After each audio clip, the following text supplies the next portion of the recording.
On this story, we can go across to the Asia correspondent for the Sunday Times, Philip Sherwood in Bangkok. Philip, talk us through the diplomatic efforts underway where you are to resolve the crisis in Myanmar.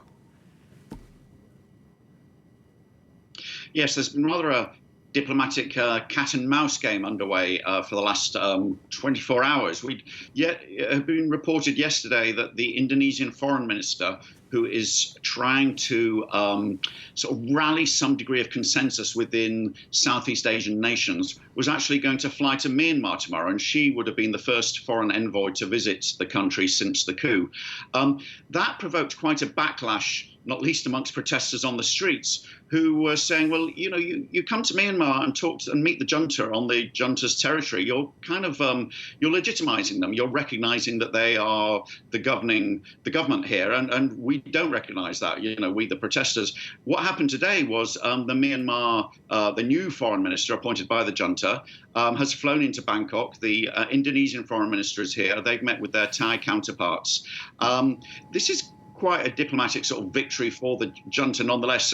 Remember, Aung San Suu Kyi, who is the deposed leader in the coup, she wasn't actually just the de facto leader of the country. She also served as foreign minister. So that is her position.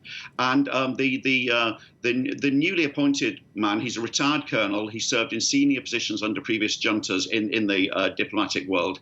And so this has caused a lot of anger amongst coup protesters, anti-coup protesters in Myanmar. They say, there is nothing here to negotiate. This is an illegitimate government, but even by meeting with them, you're sort of kind of somewhat condoning and somewhat acknowledging their existence. The position of Southeast Asian nations is, the military are in power in Myanmar now, and if we can start to try and sort of talk to them about, how things go forward from here, it's better than not talking. But that is bitterly opposed by protesters in Myanmar.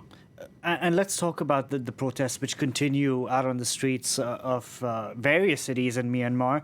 This despite calls from the junta that they would would crush the protests, essentially.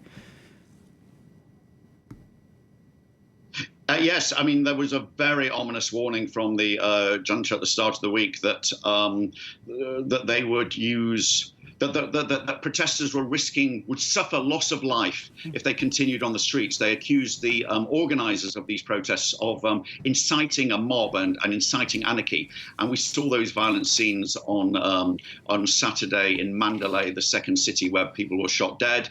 And obviously also, no one in Myanmar forgets 1988, 2007, where previous uprisings were brutally crushed. But people are determined, and they're not just determined to keep out on the streets, but, the civil disobedience movements, which is the attempt to bring the economy to a halt, to a standstill. This is transport workers are striking and port workers are striking.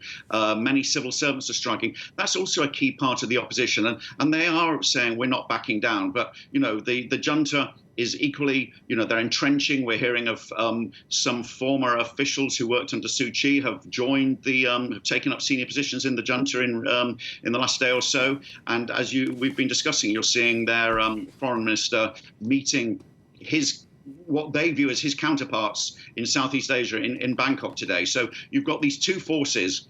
You've got the people power on the streets, which is both the rallies and the strikes, and then you have the junta who have the military might and are sitting in the positions of power at the moment. And it's very difficult to see how you kind of go forward on those two sides in a sort of so how you can find any point to reconcile between them. It will be interesting to hear what came out of those talks today. We haven't had a feed out of those yet. Philip, thank you very much for that. Philip Sherwood there.